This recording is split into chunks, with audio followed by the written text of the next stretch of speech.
자요. 계약 체계상 지금 460쪽을 한번 보셔요. 460이고요. 여러분요. 기본서, 강의 노트는요, 192. 혹시 여러분 다 있나요? 기본서는 192요. 기본서 460쪽이에요. 강의 노트는 192요. 192. 됐죠? 먼저 그런데요. 193쪽을 먼저 보고, 그 다음에 192를 볼 거예요. 강의 노트요. 193을 먼저 보고, 그 다음에 192요. 문제집은 171이에요. 자, 보시면요. 어디로 보시냐면, 여기서 이제 이렇게 갑이 있고 여기 을이 있죠? 갑과 을이 2월 1일 계약을 체결을 하죠. 체결을 이렇게 했는데요. 체결하기 전에요. 여기 1월 30날이요. 건물이 이렇게 멸실이 되죠? 이것을 뭐라고 한다? 원시적 불능이다. 이렇게 얘기하죠. 원시적 불능, 이렇게요.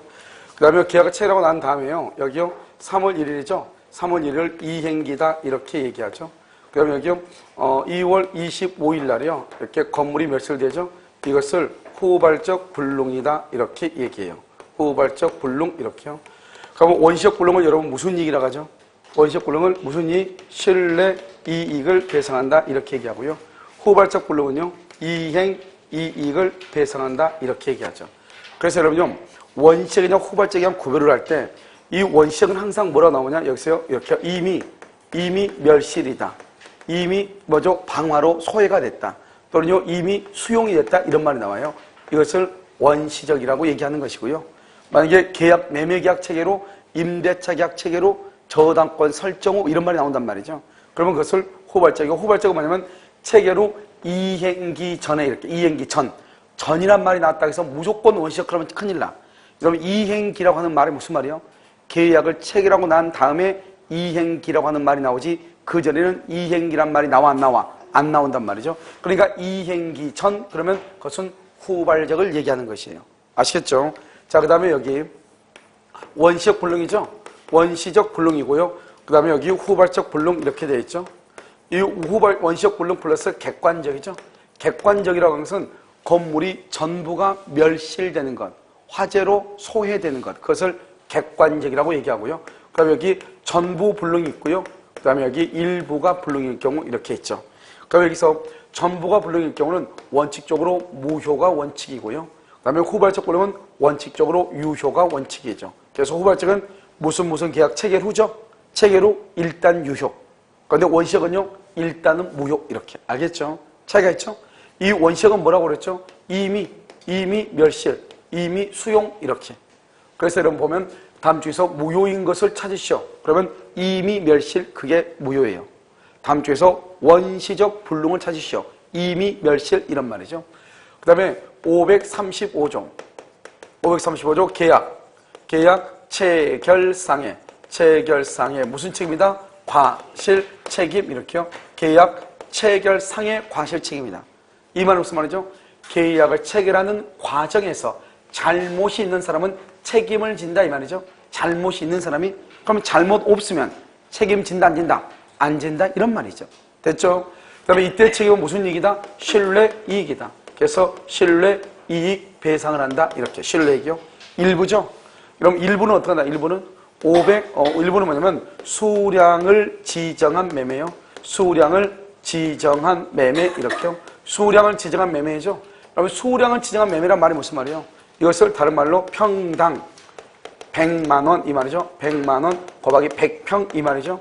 그래서 평당 이걸 뭐라 한다? 이것을 면적이라고 얘기하고요. 100만 원을 뭐라 한다? 가격 결정이라고 얘기하죠. 그래서 면적을 가격을 결정하는 가장 중요한 요소로 파악했다 이런 말이에요. 알겠죠? 이런 경우 만약에 일부가 부족이다. 100평 줄 알았더니 70평이다 이 말이죠. 이것을 574조 수량 부족의 담보 책임이다 이렇게 얘기해요. 수량 부족의 담보 책임이요. 그런데 이 수량 부족의 담보 책임은 원칙은 유효예요. 유효인데 뭐란다? 대금 감액이 있고 그 다음에 계약을 해제하고 손해배상을 청구하고 이렇게 하잖아요. 그러니까 여러분요. 다음 주에서 뭐라 나오냐? 무효인 것을 찾으시오 나올 때 이게 나올 수 있어요. 이거. 알죠? 수량을 지정한 매매에서 면적의 일부가 부족일 경우 이렇게. 그것은 원칙적으로 뭐다? 유효다 이 말이죠. 그 다음에 여기요. 담보 책임이죠. 이건 담보 책임이지 계약 체결상의 과실이 아니야. 이게 가장 중요하죠. 여기서는요. 그래서 매매 계약에서 매매 목적물의 면적의 일부가 부족한 경우 계약 체결상의 과실책임 그러면 큰일 나. 뭐라고 한다? 소량 부족의 담보 책임이지 계약 체결상의 과실책임이 아니고 그럼 이것은 유효이다 무효이다? 유효이죠. 그래서 부당이득 반환이란 말이 나올 수가 없는 것이에요. 알겠죠? 그건 우리가 나오기 힘들고 아무튼 이 말은 나올 수 있다. 우리가 수량이 부족하다, 면적이 부족하다. 그것은 수량 부족의 담보 책임이란 말은 나올 수 있어도 무슨 말은 나올 수가 없다. 그것은 계약 체결상의 과실 책임이란 말은 나올 수가 있다 없다? 없다. 이것을 정확하게. 그 다음 후발적은요. 일단 유효예요. 계약 체계로 일단 유효. 그런데 그것이 채무자의 귀책 사유이냐, 그 다음에 채권자의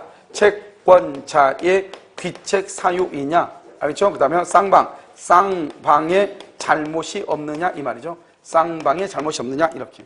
그래서 채무자의 귀책 사유냐, 채권자의 귀책 사유냐, 쌍방의 잘못이 없느냐 이런 말이죠. 그래서 채무자의 귀책 사유 이것을 뭐라고 한다? 채무 불이행이라고 얘기하는 것이고 채무 불이행. 그 다음에 채권자의 잘못, 쌍방의 잘못이 없는 것 이것을 우리는 뭐라 한다? 이것을 위험 부담이다 이렇게 얘기해. 위험 부담이다 이렇게. 알겠죠? 그래서 채무 불이행하고 위험 부담 이렇게. 이해됐나요? 그래서 이거 채무 불이행이 있으면 계약을 해제하고 그 다음에 원상 회복을 하고 그 다음에 손해배상을 청구하고 이러면 위험 부담이 있고 특히 쌍방이 잘못이 없다. 이때는 뭐냐? 대상 청구권이라고 하는 것이 있단 말이죠. 대상 청구권. 그러면 지금부터 시험에 무슨 말이 나오냐? 이게 나와. 후발적 불능과 관계가 없는 것이 나와. 그럼 언제나 정답은 계약 체결상의 과실책임이에요.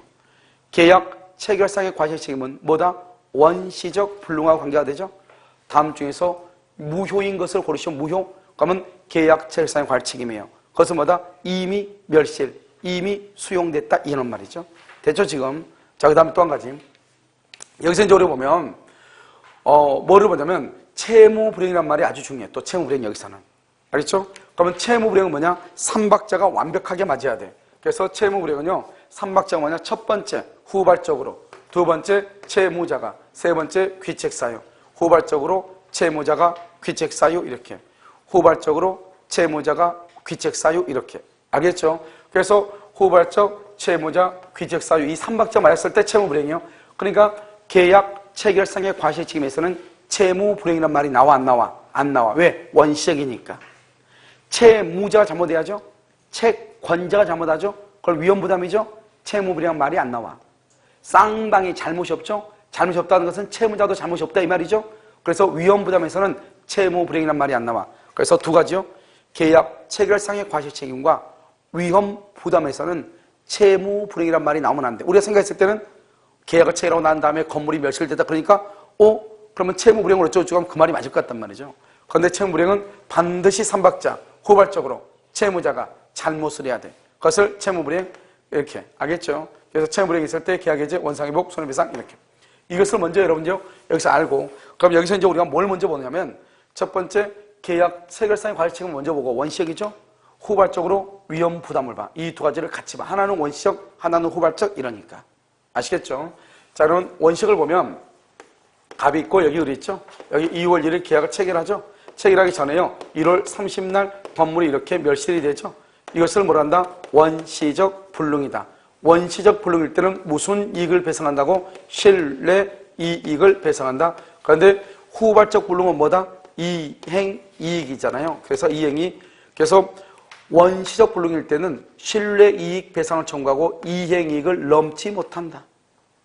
그러면 이행이익을 넘지 않는 범위 내에서 실내이익 배상을 청구한다 이 말이죠. 만약에 실내이익이 80이다. 이행이익이 100이다. 그러면 얼마까지 청구한다? 80. 실내이익이 100이다. 이행이익이 80이다. 그럼 얼마까지만? 80까지만. 이행이익을 넘지 못하니까. 알겠죠? 이렇게 한단 말이죠. 그 다음에요. 지금 우리가 뭐냐? 계약 체결상의 과실책임은 잘못이 있는 사람이 책임을 진다 이 말이잖아요. 그러면 이 건물이 1월 30일 날 이미 멸실됐음에도 불구하고 갑이 그것을 속이고 을하고 2월 1일 날 계약을 체결했다 이 말이죠. 을은요. 을은 처음부터 건물이 없는지 알았으면 을은 계약을 했겠어요? 안 했겠어요? 안 했겠죠? 그래서 을은 선의 플러스 무과실. 건물이 없는 것을 모르고 있다 이 말이죠. 갑은 자기 집이죠. 저도 자기 집이니까 건물이 있는지 없는지를 안다 모른다. 알죠? 그래서 갑은 뭐가 있다? 악이 또는 뭐가 있다? 과실. 악이나 과실이 있다. 이런 말이죠. 악이나 과실 이렇게. 여기 을은요. 선이 플러스 뭐가 있다? 모과실. 갑은요. 악이나 과실이 있다. 이런 말이에요. 그런데요. 여기서요. 이 갑이죠. 갑. 이 갑이라고 하는 사람이 악이나 과실이 아니고 이 갑이 만약에 선이 플러스 모과실이다. 선이 플러스 모과실 그러면 잘못이 있다 없다? 없죠. 잘못이 없으면 책임을 진다 안 진다? 안 진다 이런 말이죠.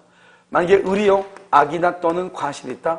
악이나 또는 과실. 그러면 갑은 을한테 책임을 진다 안 진다? 안 지죠. 그래서 다른 국가고시에 뭐라 나왔냐? 갑이 과실이 있고 을도 과실이 있다.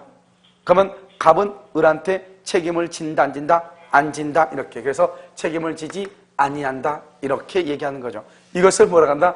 원시적이다. 원시적. 알겠죠? 무슨 이익이다? 신뢰이익이다. 뭐를 넘을 수 없다? 이행이익을 넘지 못한다 이렇게. 이것을 계약체결상활칙. 그래서 계약체결상활칙은 첫 번째 원시적 불능, 그 다음에 신뢰이익 배상 이익을 넘지 못한다. 갑은 언제나 악이나 과실이 있다. 을은 선이 무과실해야 된다. 갑이 만약에 선이 무과실이다. 그러면 잘못이 있어 없어? 없죠. 과실 책임인데 과실이 아니잖아요. 책임을 진다 안 진다? 안 진다. 을은 선이 무과실이라 되는데 을도 건물이 이미 멸실된 것을 알면서 계약을 했어. 그럼 그 사람을 보호할 필요가 있어 없어? 없잖아요. 그래서 책임을 지지 아니한다 이렇게. 그런데 여기서요. 교섭 단계에서 부당 파기를 하는 경우가 있다. 부당 파기요. 그럼 이것은 뭐냐면 갑이 을한테 이제 면접을 보고 다 당신은 우리 회사에 입사해도 좋다. 이렇게 확인을 다 하고 곧 발령을 낼 테니까 기다려라. 대기해라. 그래서 대기하는데 2년이나 지난 거예요. 2년이 지나고 난 다음에 이 사람이 뭐랄까? 부당 파기를 했어. 그 부당 파기가 상당한 이유가 있느냐 없느냐? 상당한 이유가 있다. 그러면 이것을 적법이라고 하는데요. 상당한 이유가 없다. 이것을 뭐라고 한다? 불법이다. 이렇게. 그래서 불법행위다. 이렇게. 상당한 이유가 없다. 불법이다. 이렇게. 불법. 알겠죠? 그럼 여기서 무슨 단계라고? 교섭 단계에서 부당 파기죠. 교섭 단계예요. 그럼 여기서 교섭 단계니까 교섭이란 말은 계약을 체결하기 뭐죠? 전이죠. 체결하기 전이니까 채무불이행이란 말이 나와 안 나와? 채무불이행이란 말은 나올 수 없죠. 방금 내가 얘기했죠. 채무불이행은 언제 나온다? 후발적이다 이 말이죠. 후발적. 체결하기 전이니까 채무불이행이란 말이 나오면 절대로 안 돼. 체결하기 전이니까 원시적이다 후발적이다? 원시적이죠. 그래서 무슨 이익이다? 신뢰이익을 배상하죠. 신뢰이익. 그런데 우리가 신뢰이익은 계약 체결상의 과실 책임으로 신뢰이익을 배상할 것인가 이 말이죠. 계약 체결상의 과실 책임으로 신뢰이익을 배상하려면 일단 계약을 뭘 해야 돼? 체결을 했는데 그 전에 이미 건물이 멸실됐다 이 말이죠. 그런데 여기는 지금 교섭 단계죠. 계약 체결했다 안 했다? 안 했죠. 그러니까 신뢰이익을 계약 체결상의 과실 책임으로 신뢰이익 배상이다 이런 말을 쓸 수가 없다 이런 말이죠. 그럼 어떻게 한다? 우리는 여기서 불법행위죠. 상당한 이유가 없다. 이 말이 가장 중요해. 상당한 이유가 없다. 불법행위. 불법행위에게서 신뢰이익 배상을 청구한다. 이런 말이죠. 자, 두 번째는요. 두 번째는 뭐냐면 일방이요. 일방이 적극적으로 요구를 해서 비용을 지출했죠. 비용. 그러면 이 비용도 뭐 할 수 있다? 청구할 수 있다. 이런 말이죠. 청구할 수 있고 우리가 불법행위의 경우는 정신적 위자료요. 정신적 위자료도 뭐 할 수 있다? 청구할 수 있다. 이렇게요. 그 다음에 이게 신뢰이익이죠. 이 신뢰란 말이 뭐죠? 신뢰? 계약 체결이 될 것으로 믿었다 이 말이죠. 알죠? 유효하게 성립한다고 믿었다 이 말이죠. 그러면 여기서 신뢰는 근데 계약 체결이 좌절되더라도 어쩔 수 없다. 좌절되더라도 어쩔 수 없다. 이렇게 했죠. 좌절되더라도 어쩔 수 없다. 그러면은 계약 체결을 신뢰했다 안 했다? 안 했다. 계약 체결을 신뢰한 게 아니죠. 좌절되더라도 그랬으니까. 그럼 여러분 이 좌절이란 게 뭐예요? 그것은 경쟁 입찰이죠. 이런 경쟁 입찰이 뭐라고 얘기해? 경매라고 해. 경쟁 입찰에 참가하기 위한 견적서 작성 비용 이렇게요. 그럼 여러분 경쟁 입찰은 뭐라고 하죠? 경매죠. 경매는 내가 반드시 경락을 받는다는 보장이 있어요 없어요? 없잖아요. 그러니까 반드시 경락을 받는다는 보장이 없으니까 내가 신뢰란 말을 쓸 수가 없는 것이에요. 알겠죠? 그래서 이런 것들은 인정되지 않는 것이에요. 이것을 뭐란다? 교섭 단계에서 부당 파기다 이렇게 얘기해. 가장 중요한 키워드는 뭐냐? 상당한 이유가 있느냐 없느냐. 불법행위다. 계약 체결상의 과실책임이 아니다. 체결하기 전이니까 신뢰, 이익, 배상을 하는 것이다. 그 다음에 정신적 위자료 청구할 수 있고 일방이 적극적으로 요구해서 비용을 지출했다. 예를 들어서 나는 운전면허가 필요 없단 말이죠. 차를 살 생각도 없고요. 그런데 우리 회사에 들어와가지고 영업을 하려면 운전면허증이 있어야 되니까 운전면허를 따오라는 거예요. 그래서 운전면허까지 따고 별짓 다 있는데 너 우리 회사 못 들어온다는 거예요. 그럼 내가 쓸데없는 짓을 한 거잖아요. 그러니까 그 비용을 요구할 수 있다 이 말이죠. 알겠죠? 그런데 여러분 여기서 중요한 것은 뭐냐면 어떤 것이 신뢰이익이고 어떤 것이 이행이익인가 그걸 알아야 된다 이 말이죠. 그래서 보면 여러분 461쪽을 한번 봐봐. 461쪽을 보면 맨 끝에 계약 체결상의 과실이라고 되어 있나요? 이런 식으로 되어 있어요. 자, 계약 체결상의 과실 원시적 불능되어 있죠. 법조문 봐봐. 법조문. 거기 보면 목적이 불능한 계약을 체결할 때 그 불능을 알았거나 알 수 있었을 자.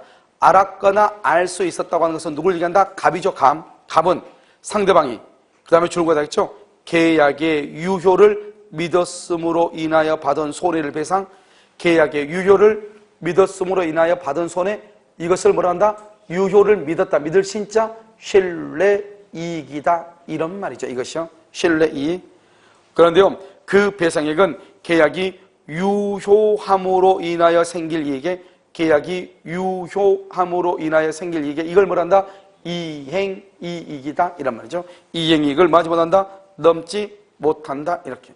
무슨 말인지 알겠죠? 그러니까 이 말이 신뢰이익이다. 이행이익이다. 이 말을 알아야 된다. 이 말이죠. 자, 그 다음에 뭐를 먼저 보냐면 동시한명권은 좀 이따 보고요. 여기 위험부담은 먼저 후발적이니까 페이지요. 470페이지를 한번 보세요. 470페이지. 아마 강의 노트는 바로 뒤에 나올 거예요. 강의 노트는 194페이지요. 우리가 지금 원시적 불능을 봤잖아요. 원시적 불능 봤으니까 바로 뭐를 보냐? 후발적 불능으로요. 계약 체결상의 과실책임을 한번 보자 이 말이죠. 아, 그리고 여러분요. 토요일날 여러분 국악수 선생님 강의를 듣고 계시죠? 듣는 것이 아마 이번 달이나 그렇지 않으면 다음 달 초 정도에 아마 강의가 끝날 거예요. 끝나면 가만히 생각을 이렇게 강의 듣는 걸 보니까요. 그래서 이제 토요일 어제 금요일 날 내가 언제 왔지? 토요일 날 왔구나. 토요일 날 국악수 선생님하고 이제 얘기를 했거든요. 그래서 문제 있죠, 문제풀이를 중심으로 하는 것이 어떻겠냐 해가지고 아마 문제풀이를 중심으로 하지 않을까 생각이 들어요. 근데 이제 문제풀이를 이제 국악수 선생님 같은 경우는 한 100한 몇 문제 이렇게 문제가 있나 봐요. 그 문제를 중심으로 해가지고 하루에 한 시간당 한 몇 문제를 가지고 그 문제를 이렇게 전체적으로 분석을 하고 이렇게 한다고 그러더라고요. 알겠죠? 그래서 아마 다음 달부터는 문제 중심으로 하지 않을까 생각이 들어요. 그래서 제가 봤을 때는 뭐 이론이 이렇게 해보니까요. 작년에 이렇게 학생들하고 이렇게 해보니까요. 다른 데는 이제 지금 안산하고는 뭐가 들어갔냐면 팔레트강이 들어갔거든요. 어제 팔레트강 있거든요. 그러니까 여기 이제 노량진은 3월달부터 하거든요. 그러면 이제 월화수를요 하루 내 강의해야 되니까요. 어떻게 할까 고민 중에 있어요. 근데 이제 어제 이제 팔레트강을 들어갔는데 팔레트강은 하는 것은 여러분요. 나중에 여기서 이제 어떻게 할까? 내가 할까? 그렇지 않으면 국악수 선생님 할까? 생각이 중요해요. 근데 이제 팔레트에서 이미 이제 정리를 했는데 민충하고 채권은 정리가 돼 있어요. 그렇죠? 근데 아직 그 물권법 아직 정리 못 했어요. 그래서 이제 순전 쉬고 정리해야 돼요. 알겠죠? 하는 건 뭐 별로 시간이 안 걸리는데요. 그러니까 다른 데는 이제 그런 이제 그 유료 특강들을 많이 하니까 사실 뭐죠? 문제풀이 이런 것들이 크게 이제 중요하지 않는데 이렇게 해보니까요. 작년에도 해보고 이렇게 하니까 이론을 많이 한 것도 중요한데요. 문제를 풀면서 하는 것이 더 나은 것 같아요. 그렇죠? 그래서 토요일 날은 문제풀이 중심으로 해가지고 이렇게 돌아가지 않을까 싶고요. 그게 이제 끝나면 5월달, 6월달에는 모의고사 형식으로 해가지고 아예 그냥 모의고사 있잖아요. 40문제 있죠. 전범이요. 그걸 하면서 이렇게 하는 것으로 이렇게요. 그래서 아마 3월달부터 참 모르겠어요. 100몇 문제를 갔는데 그 문제를 가지고 오후에요. 한 3시간 정도 해가지고 문제풀이 하도록 그렇게 하겠습니다. 무슨 지 아시겠죠? 그래서 먹고 살만하면 문제풀이를 듣는 것이 낫지 않을까 이런 생각이 들어요. 왜냐하면 문제를 풀어야지 이론이 무슨 말인지 금방 알 수 있거든요. 알겠죠? 그리고 뭐 선생님마다 다 장단점이 다 있죠. 처음부터 공부하지 말은 선생님 있고 처음부터 공부하는 선생님 있고 다 근데 그것은요, 여러분들 처음부터 공부하는 하나 다 똑같아. 다 똑같은데 점수가 안 나오면 처음이고 낮이고 늦고고 필요 없어. 일단 스트레스 쌓이는 건 다 똑같아. 그래서 가면 갈수록 스트레스 지수가 더 올라가. 이렇게 지금은 스트레스가 별로 없는데 시간이 지났는데 점수 안 나오면 급격하게 올라가. 알겠죠? 그러니까 차라리 이때 스트레스 쌓여서 죽느니 지금부터 실력을 쌓는 게 나아. 무슨 말 알겠죠? 에? 지금부터. 그리고 실력이 있으면은 필요하지 않아. 공부하는데. 실력이 있으면. 근데 실력이 없으면 아무리 먹고 잠을 자도 잠자는 게 아니야. 알겠죠? 그러니까 이건요, 먹고 잠을 자긴 잤는데 이게요, 뭐가 이상해. 몸의 밸런스는 깨지고요. 언제나 피곤해. 언제나. 점수가 안 나오면. 그런데 점수가 나오면 아무리 공부를 하고 잠을 안 자도 피곤하지 않아. 무슨 말인지 알겠죠? 그것은 에너지가 여러분들이요, 알아서 판단해. 지금부터 공부를 열심히 할 것인가? 그렇지 않으면 천천히 갔다가 스트레스를 팍 쌓일 것인가? 알겠죠? 둘 중 하나. 하면 돼. 알겠죠? 그래서 모르겠어요. 그래서 하도 선생님마다 다 이렇게 저렇게 얘기하는 거니까 저는 뭐냐? 저는 항상 초전 박사래요. 처음에 완벽하게 올려놓으면은 공부를 하면 할수록 여유가 있고 생각할 수가 있고 깊이가 있고 이걸 여유로 할 수 있는데, 공부를 그렇게 알지 않고 이건 1년 얼마나 공부한다고, 이런 고시생들은 10년씩 공부해도 끄떡없는데, 아직 나 고시 공부해가지고 머리 돈 사람 봤어. 또 죽은 사람 안 봤어. 알겠죠? 머리 돈 사람 봤어. 근데 죽은 사람 안 봤어. 죽은 사람은 자기는 다 학교에 있다가 큰소리 치고 다녔는데 발표 날 떨어진 거예요. 완전히. 그러니까 이 사람이 이제 자기네 가족들하고 다 나는 관계없다, 이번에는 어떻게 한다, 다 이랬는데, 이 사람이 다른 사람한테는, 우리한테는 창피한 거 없죠. 같은 수험생한테 창피한 게 뭐가 있어요. 가장 문제는 뭐냐면, 고시생들은 머리 도는 것은 집에서 너무나 기대. 너무나 과한 기대. 알겠죠? 이것 때문에 그런 거지. 그렇지 않고 같이 공부한 사람께 창피한 게 어디가 있어요. 같이 떨어지잖아요. 그럼 아무 관계 없어요. 우리 내일 등산 갑시다. 예, 끝이야. 알겠어? 그거 같이요? 그럼 다시 공부하면 되죠. 아무것도 아니죠. 그런데 집에서 너무 과한 기대가 있으니까, 집에 부모라든가 형제자매 생각하다 보니까 이 사람이요, 거기에 스트레스에 못 이기는 거죠. 알겠죠? 그러니까 여러분요, 나중에 스트레스 쌓이면 돌 수가 있어요. 알겠죠? 그러니까 지금부터 혹사를 시켜서 점수를 올려놓으면 나중에 편해. 알겠죠? 그러니까 봐봐. 편하게 가다가 팍 갈 것인가? 알겠죠? 스트레스가. 알겠죠? 서서히 가다가 여유 있게 갈 것인가? 1번 할 것인지 2번 할 것인지 선택해서 하면 돼. 알겠죠? 나는 1번이다. 알겠죠? 자요? 자, 그 다음에 감이 있죠? 아니, 선생님마다 학원 가면 하도 말한 게 달라가지고 무슨 말을 못하겠어요. 자, 2월 1일이요? 계약을 체결하면 어떤 사람은 그 선생님 말이 자기한테 맞대. 그럼 맞는 거. 아무튼 시험에 딱 하나밖에 없는 것 같아. 점수가 나오는 것. 그거 하나가 목표인 것 같아. 알겠죠? 1월 30일 날요. 그래서 이렇게 건물이 멸실된 것은 원시적이죠. 이건 할 필요 없죠. 후발적만 보니까요. 계약을 체결했는데요. 여기요. 3월 1일이죠. 3월 1일 2행기죠. 2행기가 되기 전에요. 2월 25일 날요. 건물이 멸실되죠. 이것을 후발적 불능이다. 이렇게 얘기하죠. 후발적이다. 그럼 여기서 채권자가 누구고 채무자가 누구냐 이 말이죠. 여기서요. 이 값을 뭐라 한다? 채무자라고 하죠. 매도인이죠. 매도인. 어떨 때는 그냥 매도인, 매수인 이렇게도 남아요. 이 을을 뭐라 한다? 채권자죠. 채권자. 이것을 뭐라 한다? 매수인이다. 이렇게. 그러면 건물이 자체가 지금 있어 없어? 없죠. 이렇게 건물이 이걸 뭐라 했죠? 멸실됐죠? 또는요, 불타버렸죠? 소해됐죠? 불탄 것을 뭐라 한다? 소해됐다. 알겠죠? 그러면 이렇게 되면은 이것을 우리 뭐라 하죠? 이것을 멸실등기를 하죠. 멸실등기요. 그럼 멸실등기하고 난 다음에 무슨 등기 하죠? 등기부를 뭐 한다? 폐쇄하죠. 폐쇄등기부다. 이렇게 얘기하죠. 그런데 우리는 등기는 뭐죠? 등기라는 것은 일부동산 뭐죠? 1등기 기록이죠. 1부동산 1등기. 부동산이 있어야 등기부가 있다 이런 말이죠. 건물이 지금 있어 없어? 없죠. 그러니까 어떻게 돼요? 을은 갑한테요. 을은 등기를 청구할 수 있어요? 없어요? 등기를 청구할 수 있어 없어? 없죠. 건물이 없는데. 갑은 등기를 해줄 의무가 있어요? 없어요? 없죠. 건물이 없는데. 누가 잘못했냐가 중요한 거 아니죠. 건물이 없잖아요.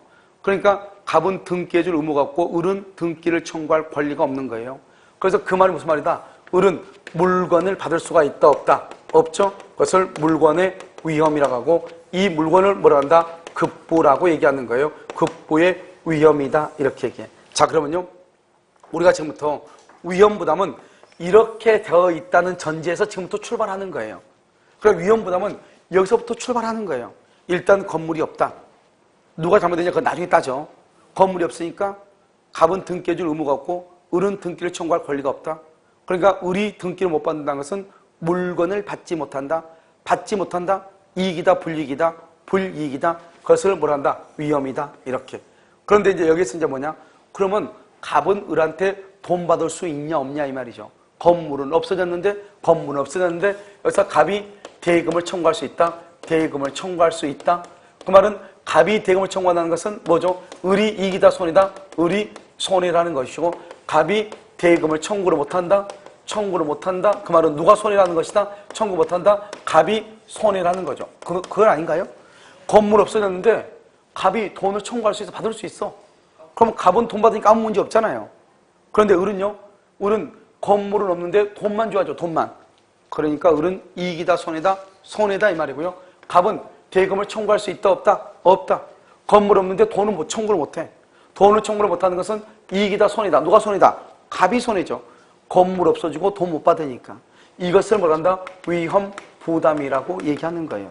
알겠죠? 돈을 받지 못하는 거. 그러니까 건물이 없어졌다. 여기서부터 출발하는 거예요. 건물이 없어졌는데 갑이 을한테 돈 받을 수 있느냐? 그러면 갑은 손해가 없죠. 그런데 을이 손해죠. 건물 없는데 돈을 줘야 되니까.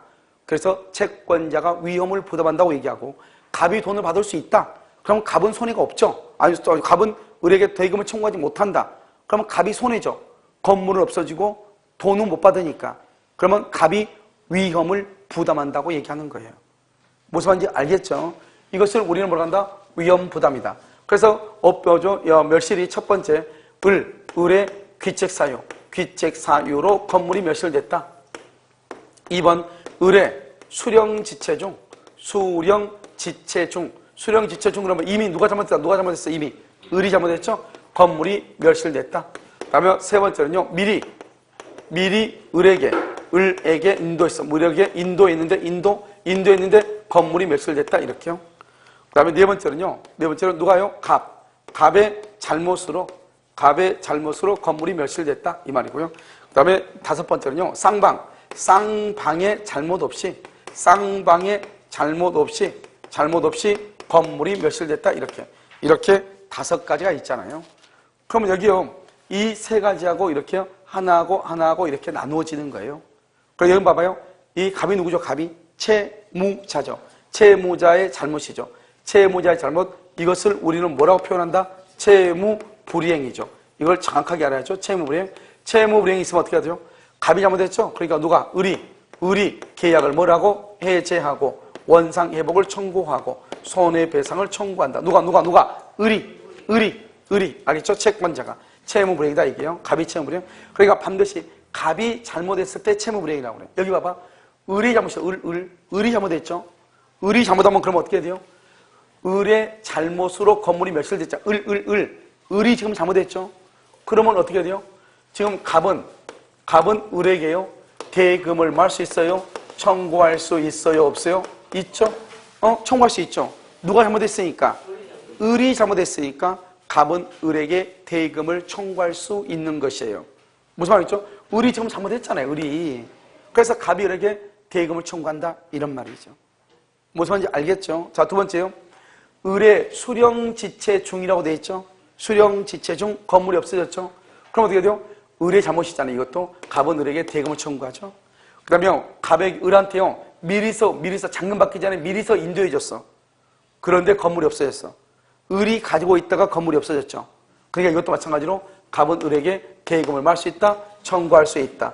그러면 갑이 돈을 받죠. 건물은 없는데 갑은 돈을 받죠. 갑은 이익이다 손해다? 이익이죠. 을은 이익이다 손해다? 손해죠. 그래서 을이 손해죠. 그래서요, 이것을 채권자 위험 부담주의다 이렇게 얘기해요. 그런데 여기를 봐봐요. 쌍방이라는 거 뭐예요? 갑하고 을하고 잘못이 다 둘 다 없다잖아요. 이것을 우리 뭐라 한다? 천재지변 이렇게. 천재지변이라든가 또는요 제3자가 뭘 했다? 방화를 했다거나 방화. 제3자가 방관을 했다. 알겠죠? 천재지면 제3자가 방관 또는 국가가 수입을 뭘 했다? 금지시켰다. 수입 금지. 천재지면 제3자가 방화, 국가가 수입을 금지. 그러면 갑하고 을은 잘못이 있어 없어? 없잖아요. 이런 경우요. 을이 잘못이 없으니까 갑은 을에게 대금을 청구할 수 있다 없다? 대금을 청구할 수 없죠. 결국 갑이 이익이다 손해다? 손해죠. 손해를 뭐라 한다? 위험 부담이다. 채무자 위험 부담이다. 이렇게 얘기하죠. 그러면 갑이 을에게 대금을 청구를 못한다 이 말은 만약에 계약금하고 중도금하고 잔금을 수령을 했다. 잔금을 수령. 그러면 그것을 부당이득으로 뭘 해야 돼? 반환할 의무가 있다 없다? 있다. 을은 반환을 할 수 있다. 청구할 수 있다. 이렇게. 알겠죠?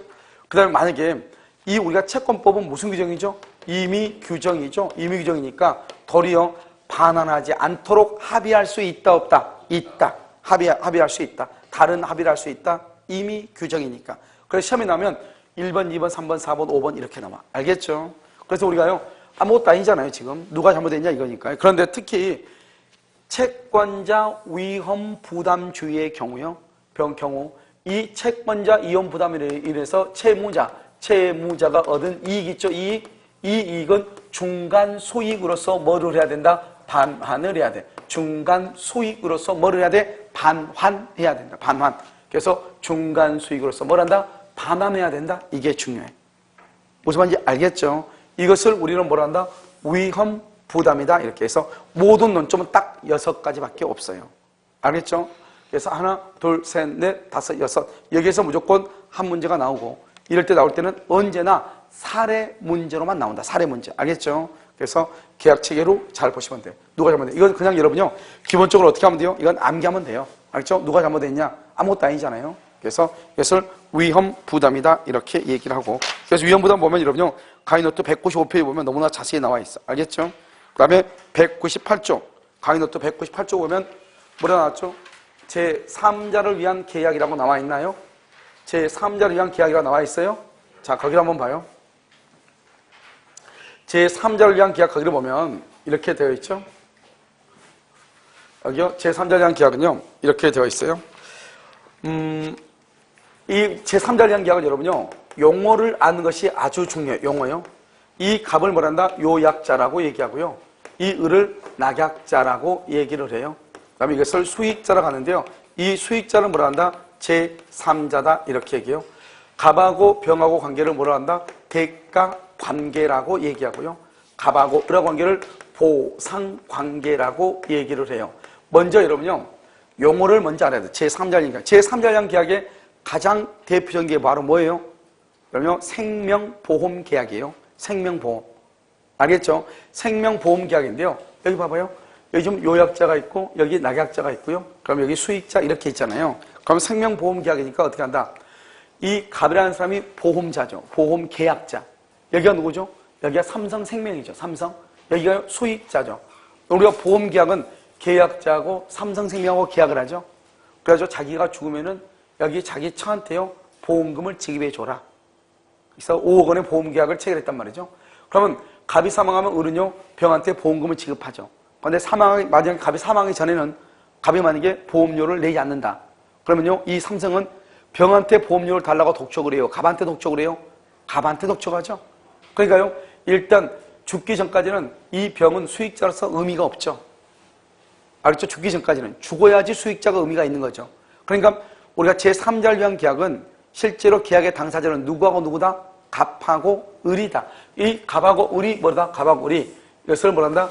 계약 당사자죠. 그래서 제3자를 위한 계약의 뭐라 한다? 계약의 성립 요건이라고 얘기하고 이 계약의 성립은 어떻게 한다? 갑과 을 간의 뭐에 의해서? 합의에 의해서 계약이 성립한다. 그럼 합의라고 하는 말이 무슨 말이에요? 합의라고 하는 것은 계약이란 말이죠. 그러면 계약에는 조건을 붙일 수가 있어요? 없어요? 있죠. 단독 행위에는 조건을 붙일 수 없죠.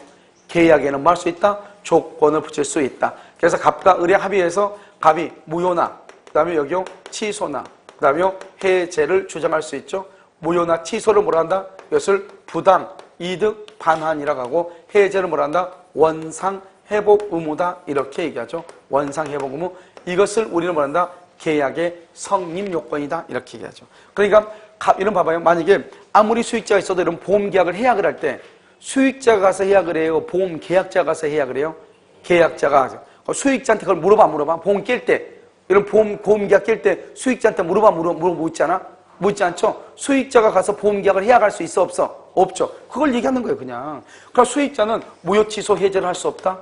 무효 취소 해제를 할 때 수익자의 동의를 받을 필요가 없다 이 말 아니에요. 왜요? 너무나 당연한 거죠.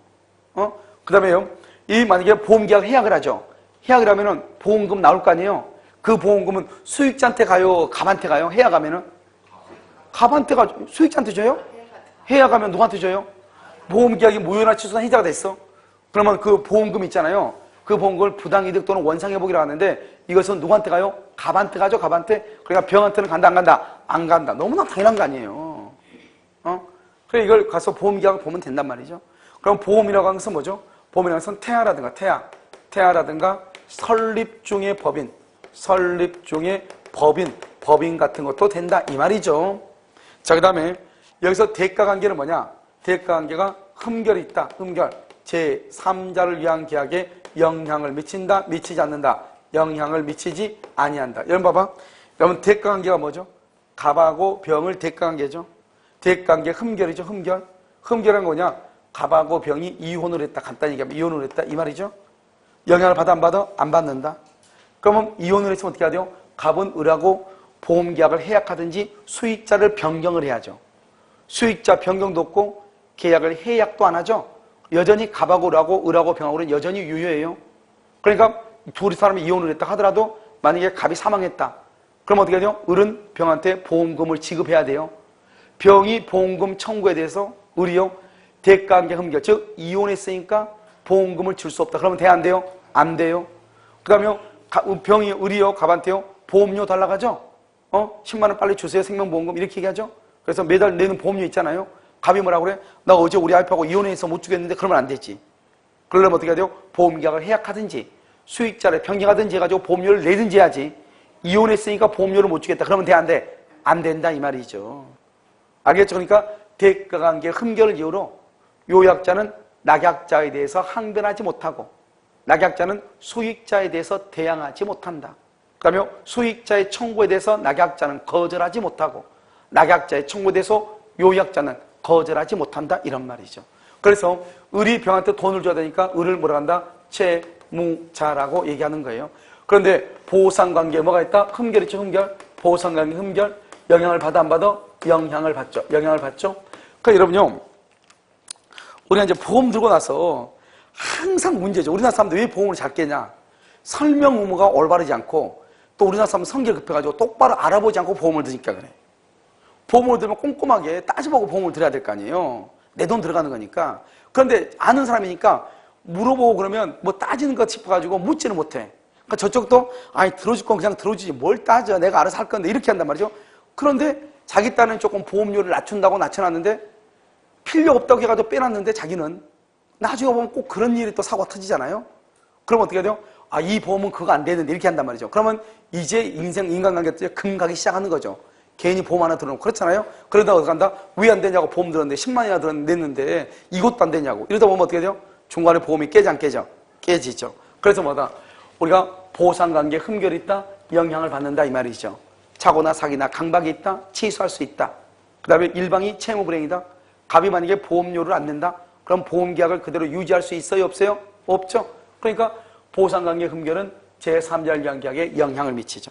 그 다음에 아무리 수익자가 있든지 없든지 관계없이 만약에 갑이나 을이 어느 둘 중에 한 사람이라도 착오나 사기나 강박을 당하면 그것을 뭐 할 수 있다? 취소할 수 있어 없어? 있죠. 그래서 여러분 보면 생명보험 해가지고 갑이 사망해서 보험금을 지급했는데 나중에 알고 보니까 이 사람이 뭐를 했더라? 일부러 보험금을 들고 일부러 그 사람을 살해했더라. 이것이 만약에 실종 선고해가지고 죽은 줄 알고 보험금을 을이 병한테 지급했단 말이죠. 나중에 알고 보니까 이 인간은 갑은 아직도 살아있고요. 알겠죠? 그런 경우 우리 TV 보면 나오잖아요. 그런 경우는 어떻게 하죠?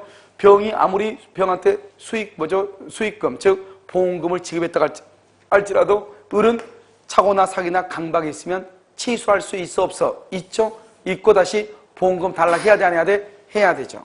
알겠죠? 그래서 우리는 보상관계 흠결은 제3자가 수익의 의사를 표시하든 말든 착오나 사기나 강박이 있으면 뭐 할 수 있다? 취소할 수 있다. 이런 말이죠. 알겠죠? 이것을 이제 얘기를 하는 것이고요. 그 다음에 이렇게 제3자적인 계약이 성립했으면 먼저 이제 병이 수익의 의사를 표시해야죠. 이 수익의 의사를 표시하면 어떻게 한다? 이것은 제3자의 권리 뭐다? 발생 요건이죠. 제3자의 권리 발생 요건, 제3자의 권리가 발생한다 이 말이죠. 따라서 수익의 의사 표시라고 하는 것이 제3자를 위한 계약의 성립 요건인 것은 아니다. 성립 요건은 갑과 을 간의 합의로 성립한다. 제3자를 위한 계약은. 그래서 수익의 의사를 표시하면 제3자를 위한 계약이 성립한 것이 아니고 뭐가 된다? 제3자의 권리가 뭐래? 발생하는 것이다. 그러면 수익의 의사 표시를 누가 누구한테 한다? 병이 누구한테 한다? 을에게 한다. 을에게. 알겠죠? 그러면 제3자의 권리, 병의 권리가 발생을 한다. 그래서 발생하니까 어떻게 한다? 병은 누구한테? 병은 직접 누구한테? 을에게. 직접 을에게 뭘 한다? 청구한다. 직접 을에게 청구해. 그런데 을이 돈을 주지 않는다. 을이 그것을 우리는 뭐라 한다? 채무 불이행이다. 이렇게. 채무 불이행. 그러면 채무 불이행이 있으면 계약을 뭐를 해야 돼요? 해제를 해야죠. 계약을. 채무 불이행이 있으니까 계약을 해제해야죠. 그래서 해제한다거나 그 다음에 손해배상을 청구해야죠. 그런데 계약의 해제, 우리가 제3자를 위한 계약은 반드시 누구만 해제한다? 계약의 당사자만 해제하죠. 손해배상은 누가 청구할 수 있다? 병이 손해배상을 청구할 수가 있다 이 말이죠. 계약의 해제는 누가 한다? 갑이 하는데 손해배상은 누가 한다? 병. 그래서 해제는 병은 절대로 해제할 수 있다 없다? 없다. 이 말이 중요해. 계약의 당사자가 아니니까. 그 다음에 수익의 의사표시는 병이 을한테 하죠. 이때 어떻게 한다? 이것은 형성권이죠. 수익의 의사표시 형성권. 형성권은 뭐다? 일방적 의사표시이죠. 일방적 의사표시. 일방적이란 뭐다? 그래서 단독행위이다. 이 말. 단독행위 이렇게요. 그래서 형성권이고 일방적 의사표시이고 단독행위이고 이렇게. 알겠죠? 그러면 형성권이가 뭐 할 수 있다? 가등기할 수 있다. 채권자 대위권이 될 수 있다. 그 다음에 양도할 수 있다. 상속할 수 있다. 이렇게 얘기하죠. 그럼 일방적이란 말이 무슨 말이죠? 상대방 을에 뭐가 필요가 없다? 동의가 필요가 없다. 이렇게. 그럼 여기 의사표시죠? 말로 해야지 권리가 발생하는 거잖아요. 그런데요, 이 을이 병에게 최고해. 병에게 최고해. 뭐라 최고한다? 당신 어때요? 이렇게. 당신 수익할 거예요? 말 거예요? 물어봐, 병한테. 그랬더니 병이 아무런 말이 없어. 그러면 수익이다, 수익, 거절이다. 수익을 망걸로 본다? 거절. 거절한 것으로 봐. 왜요? 여기 보면 의사를 표시해야 권리가 발생하는데 말을 했어, 안 했어? 안 했죠. 그러니까 발생이 아니죠. 그래서 수익을 망걸로 본다? 거절한 것으로 보는 거예요. 거절. 수익을 거절한 것으로 본다. 이렇게. 여기서 또 이게 중요해. 알겠죠? 그 다음에 우리가 이제 제3자를 위한 계약에서 수익의 의사를 표시했죠. 그래서 제3자의 권리가 발생하죠. 그러면 제3자의 권리가 발생하면 이때요, 수익의 의사 표시가 난 후에요. 후에 1번 갑과 을 간의 합의로, 갑과 을 간의 합의로 수익 내용을 뭐 할 수 없어요? 변경할 수가 없어요. 그래서 수익 내용을 변경할 수가 없어. 합의로 수익 내용을 변경할 수가 없다. 이렇게. 알겠죠? 여기서 수익 내용을 변경을 못해요. 만약에 변경하려면 어떻게 해야 돼요? 미리 변경할 수 있는 변경권을 뭘 했거나 유보했거나 제3자의 뭐가 있거나 동의가 있으면 뭐 할 수 있다? 변경할 수가 있다. 변경할 수가 있다. 알겠죠? 그래서 미리 변경권을 유보했거나 제3자의 동의가 있으면 뭐 할 수 있다? 변경할 수 있다. 그런데 그렇지 않은 경우는 수익 내용을 변경하면 된다 안 된다? 안 돼. 이게 너무너무 중요해. 아무리 수익의 의사를 표시해도 여전히 병은 계약의 당사자도 아니다. 계약의 당사자가 아니죠. 그러니까 무효 취소 해제를 할 수 있다 없다? 없다. 안 된다 이 말이죠. 그래서 이게 중요하고 여기서는 병은 계약을 해제할 수 없다. 그 다음에 수익 여부에 대해서 최고했는데 아무 말이 없다. 수익을 만 걸로 본다. 거절한 것으로 본다. 그 다음에 우리가 제3자를 위한 계약에서 갑과 을만 계약의 당사자니까 보험계약 생각하면 되죠. 갑과 을만 무효 취소 해제라고, 그 다음에 무효 취소 해제로 인한 돈이죠. 돈 주고받는 거 갑하고 을에서만 일어나고 병한테는 영향이 있다 없다? 없다. 그 다음에 여기서 우리가 무효 취소 해지를 할 때는 수익자의 동의를 받을 필요가 있다 없다? 없죠. 특히 여기 대가관계죠. 대가관계란 말이 뭐냐? 요약자와 수익자를 대가관계라고 그래요. 이 대가관계 흠결은 제3자를 위한 계약에 영향을 미치지 않지만 보상관계 흠결은 제3자를 위한 계약에 영향을 미칠 수 있다 이 말이고요. 만약에 갑이나 을이 사고나 사기나 강박에 의해서 취소하죠. 취소. 그러면요, 이 병은 아무리 선이라고 할지라도 보호가 된다 안 된다? 안 된다. 왜요? 제3자를 위한 계약에서 수익자는 선의의 제3자 할 때 제3자에 포함된다 안 된다? 안 되죠. 그래서 갑이나 을이 사고나 사기나 강박으로 인해서 취소나 또는 무효가 된다. 통정의 표시. 그렇다 하더라도 병은 아무리 선의일지라도 보호되지 아니한다. 이렇게. 우리가요, 제3자를 위한 계약은 반드시 제3자한테 뭔가를 줘야만이 이익이냐? 그게 아니고 을이 병에게 돈 1억을 받을 게 있단 말이죠.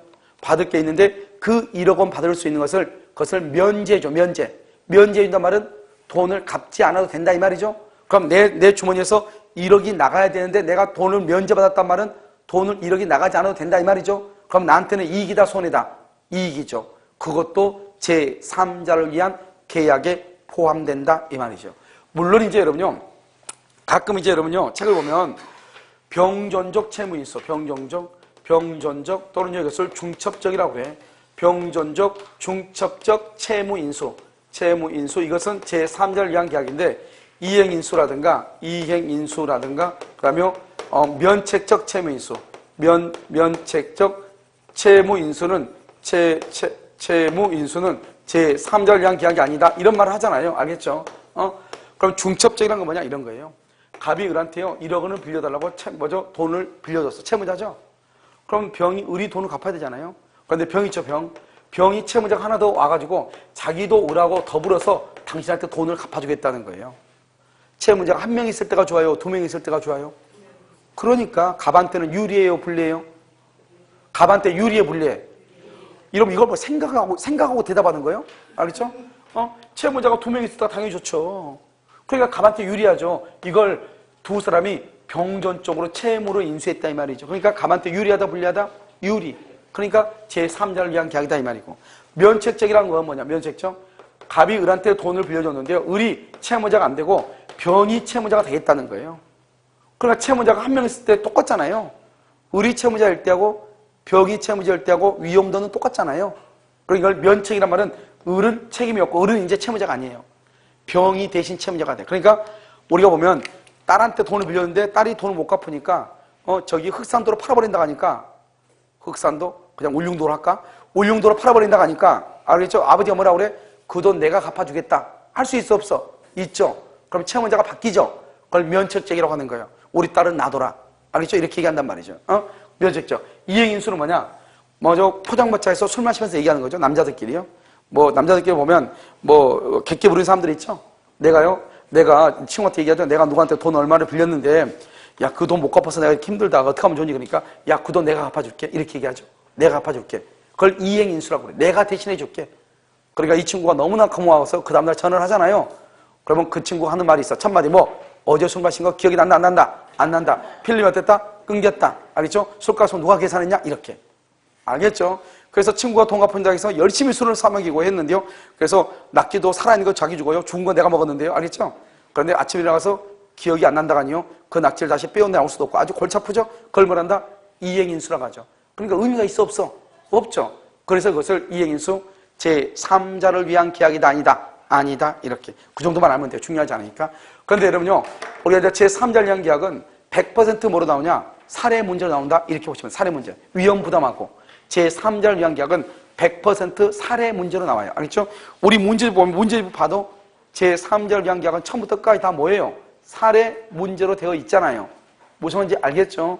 그래서 여러분요, 여기서부터 여기까지 이제 보면 돼. 이것을 제3자를 위한 계약이다. 이렇게 얘기를 하는 것이죠.